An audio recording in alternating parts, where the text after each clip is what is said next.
Terima kasih Anda masih bersama kami di Kabar Jawa Tengah. Pemirsa, untuk mendorong perguruan tinggi agar mampu memperoleh program dana hibah dari pemerintah, Direktorat Pembelajaran dan Kemahasiswaan melaksanakan bimbingan teknis akreditasi internasional dalam tahap kedua. Bimbingan yang digelar di Universitas Dian Nuswantoro Semarang dilakukan secara daring dan luring.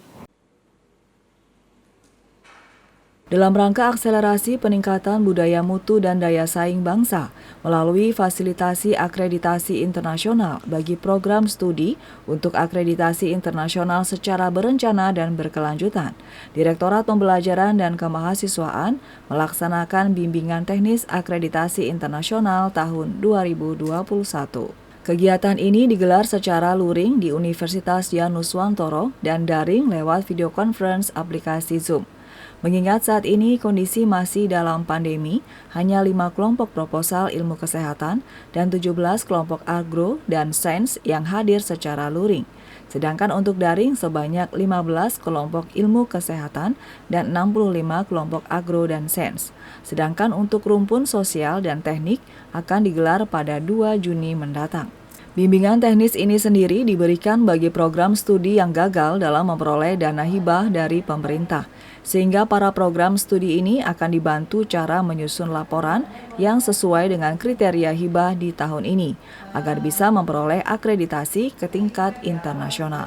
BIMTEK ini ditargetkan kepada prodi-prodi yang awalnya tidak mendapatkan dana hibah dari pemerintah, sehingga bagaimana caranya pemerintah menyusun suatu program untuk membantu program studi dalam menyusun dokumen untuk mendapatkan hibah, mulai dari list lembaganya, apakah sudah sesuai atau belum, lalu mulai dari penyusunan dokumen, OBS segala macam, apakah sudah sesuai atau belum.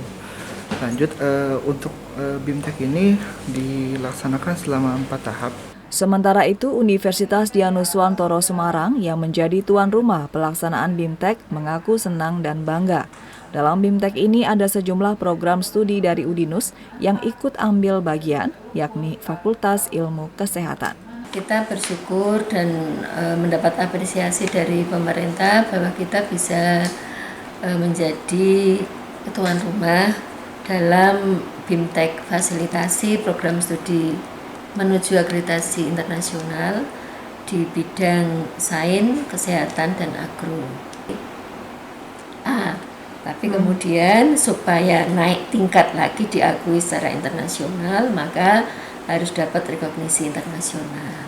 Tidak dibimbing oleh pemerintah sendiri untuk mendapatkan akreditasi internasional. Pelaksanaan BIMTEK ini digelar dalam 4 tahap yang diselenggarakan di 4 perguruan tinggi di Indonesia. Restu Indah melaporkan.